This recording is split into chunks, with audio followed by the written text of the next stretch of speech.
Qaartoon salaam welcome to Utah. Waa ujeedin Utah waa meeshaan barafka saas u daadsan yahay.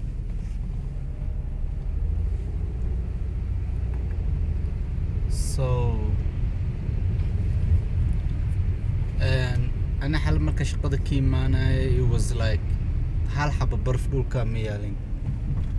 So you see this morning how damn everywhere ice snow marka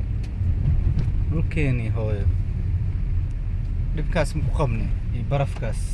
waa maya raaxaan ku qabnayno baraf la xaaqayo iyo baraf ban la'aantiis qabow iyo ma jirin waxaas raaxo haddana waa kana gaari ma wada karti naftaadii aba xataa u baqaysaabo si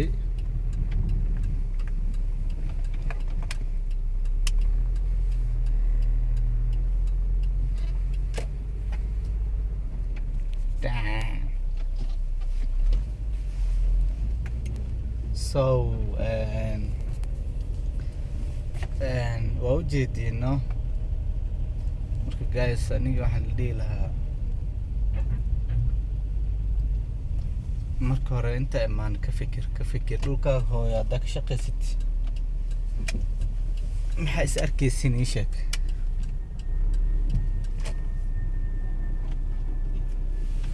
yeah